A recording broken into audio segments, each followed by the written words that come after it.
বড়বাজার আর গড়ানহাটার video যারা এখনও দেখোনি তারা ঝটপট করে দেখে নিও।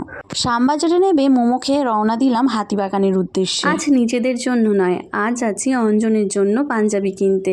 যেহেতু বিয়েতে দেওয়ার যে পাঞ্জাবি সেটা এখনও ওর জন্য কেনা হয়নি, তাছাড়াও অনেক টুকিটাকি জিনিস আছে ওর জন্য, যেগুলো আজকেই আমরা কিনে নেব। শ্যামবাজারে যে পাঞ্জাবির দোকানে আমরা ঢুকেছিলাম সেখানে এই সুন্দর সুন্দর জামদানি পাঞ্জাবির কালেকশনগুলো ছিল। এর মধ্যে আমার সব কটা পাঞ্জাবি ভীষণ পছন্দ হয়েছিল। এখানে অফ হোয়াইট আর রেডের মধ্যে যে পাঞ্জাবিটা দেখিয়েছিল সেটাও আমার ভীষণ পছন্দ হয়েছে। আর লাল তো আমার ভীষণ পছন্দের একটা রং, লাল যে কোনো জিনিসই আমার খুব ভালো লেগে যায়। আমার কাছে যদি 100টা লাল শাড়ি থাকে তবু আমি দোকানে বেছে বেছে ওই লাল শাড়িটাই নেব।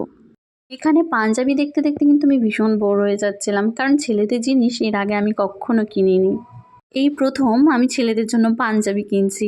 আর এই যে ধুতি পাঞ্জাবি এখানে দেখছি, তারপরে অনেকটা ঘেটে ঘুটে দেখার পর কিছু জিনিস পছন্দ হয়েছিল, সেগুলো নিয়েই সোজা ওখান থেকে বেরিয়ে চলে এসেছিলাম উত্তরা মার্কেটের মধ্যে।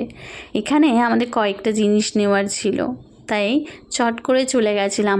আজ এই উত্তরা মার্কেটটা কিন্তু অনেকটাই ফাঁকা ছিল। তারপরে ওই দেখতে পেয়ে গেলাম একটা জুয়েলারি মার্কেট, সেখানে দেখলাম কি সুন্দর সুন্দর ফুলের গয়না। আর আমি এখান থেকেই একটা ফুলের গয়না নেব। আমি নিজে নিয়েই কাস্টমাইজড করে নেব যতটা যা পারি।